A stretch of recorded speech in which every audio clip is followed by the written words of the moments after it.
nitwaba kumwe nzokwama ntsinda. Je ndi umukristo ndi mu ntambara, nawe uri mu ntambara, ariko nagomba ndakubwire intambara zose urimwo nutaba kumwe n'Imana ntuzotsinda. Umukristo aramenya yuko ari kumwe na Kristo azokwama atsinda. Aravuga ngo jewe ndi umukristo ndi mu ntambara ndakomeje, ndiko ndagwana n'isi n'umubiri, ariko ninaguma kumwe n'Umwami Yesu nzokwama ntsinda.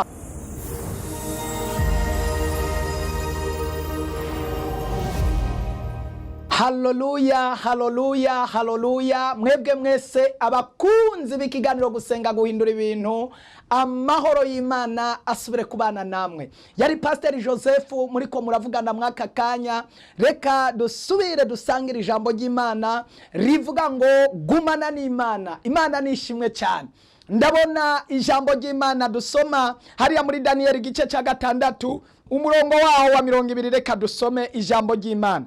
Ashitse hafi y'ugwobo Daniyeli yarimwo, ahamagara n'ijwi ry'umubabaro abaza Daniyeli ati, yewe Daniyeli musabyi w'Imana nzima, mbega Imana yawe ukorerana ntaryo yashoboye kugukiza izo ntambwe? Maze Daniyeli yishura umwami ati, mugenzi nyaguhoraho, Imana yanje yarungitse umumarayika wayo azibira iminwa y'intambwe ntaco zankozeko, kuko nabonetse imbere yayo ntagira igicumuro, kandi nawe uranzi nta kibi nakukoreye. Imana nishimwe.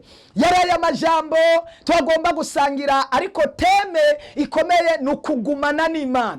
Bibiliya iranyereka ingene Daniyeli yashoboye kugumana n'Imana. Abantu bose baramuhagurukira baramubarira ati, gerageza usenge ibindi bigirwamana, usenge ibishushanyo, ukora ibintu ibyo ari byo byose bidahuje n'ubugombe bw'Imana. Avuga ati, nibishoboka sinshobora guhemukira Imana yo mu ijuru, Imana yandemye niyo nsenga yonyene. Bibiliya iraboneka ingene bamuhagurukiye bakamutana mu bwobo rw'intambwe, intambwe bakazisonzesha. Mwene data, iyo turiko turavuga amakuru y'abandi bantu bitari kuri wewe biroroshe, ariko byiherereze ko wewe witwe Daniyeli urabi ibyo bamukoreye, uramaze gusoma cyangwa utaranasoma, intambwe yonyene uyirose mu ndoto urahababuka, nyenswe kuteregwa muri yo. Ariko Daniyeli kubera yagumanye n'Imana, no mu rupfu Imana iramutabara. Haleluya.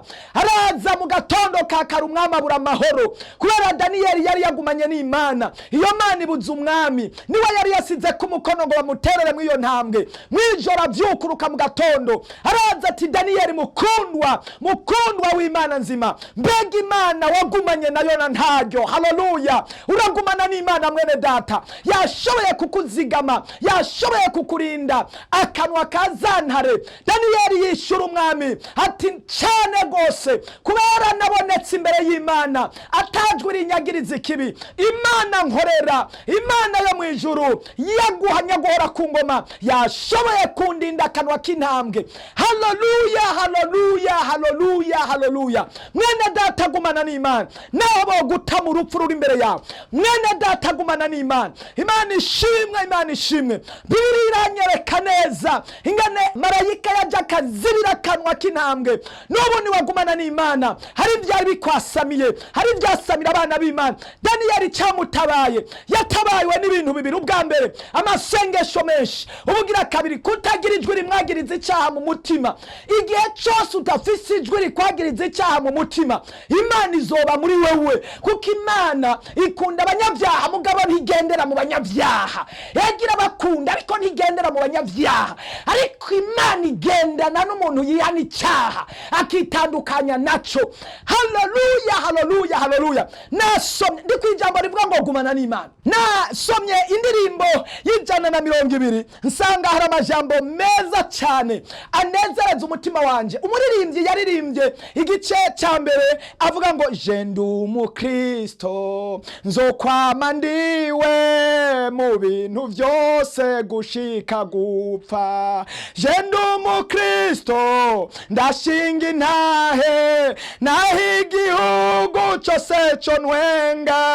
Je ndi umukristo wo mu umutima kuko ubusigaye nkunda Kristo. Umva ya majambo yangoye cyane.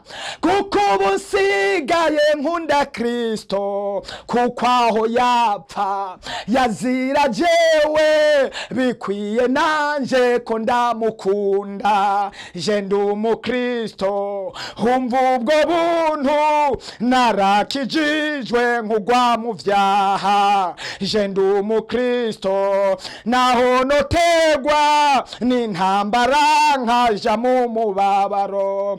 Je ndi umukristo nkaba umusoda ndi mu ntambara ngwana n'ivyaha. Umugabisha n'umwami Yesu nitwaba kumwe nzokwama ntsinda.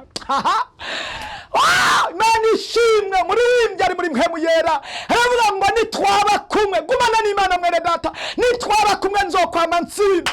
Je ndi umukristo ndi mu ntambara, nawe uri mu ntambara, ariko nagomba ndakubwire intambara zose urimo nutaba kumwe n'Imana ntuzotsinda. Umukristo aramenya yuko ari kumwe na Kristo azokwama atsinda. Aravuga ngo jewe ndi umukristo ndi mu ntambara ndakomeje, ndiko ndagwana n'isi n'umubiri, ariko ninaguma kumwe n'umwami Yesu nzokwama ntsinda.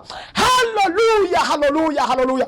Gumana n'Imana nimba ugomba intsinzi. Mbega hari umuntu ariko aranyumviriza ari mu ntambara, gumana n'Imana, Imana igutsindire. Gumana n'Imana ubone marayika w'umutabazi. Gumana n'Imana uzobona bakuvugira. Gumana n'Imana baguhevye bazokugarukira. Gumana n'Imana uzokwezwa wuzure mpemu yera. Gumana n'Imana, Imana izoshitsa amasezerano yawe. Gumana n'Imana, Imana izogwana n'ibikugwanya. Gumana n'Imana, Imana izohaguruka ibiguhagurukiye. Gumana n'Imana uzoja mw'ijuru. Gumana n'Imana, Imana izohindura amateka. Iherezo ryawe rizoba iherezo ry'abagororotsi nimba ni wagumana n'Imana. Imana igufashe. Yesu ndasengeye umuntu. Abantu benshi bariko bava ku Mana, kandi ari wewe udufitiye ubuzima mu biganza. Hezagira uyu muntu aguhindukiriye. Yaramaze imisi hari ibintu byamuhindukije, yaramaze imisi abadayimoni bamutwaye, ariko uyu mwanya araguhindukiriye kugira ngo agumane nawe. Murabe Bwiza, muhindukirire, mushigikire, mugwanire, mubere inyishu. Mana ndagushimiye ko abakwizigiye batazotetegwa. Urakoze, tugumane nawe nawe ugumane natwe mu bihe byose, naho twabona umenga imisi iraheze. Ndazi ko izoba mishasha, kandi ndazi ko uzoducira inzira muri byose. Mana hezagira umuntu agiye kugumana nawe mu izina ry'umwami Yesu. Amen.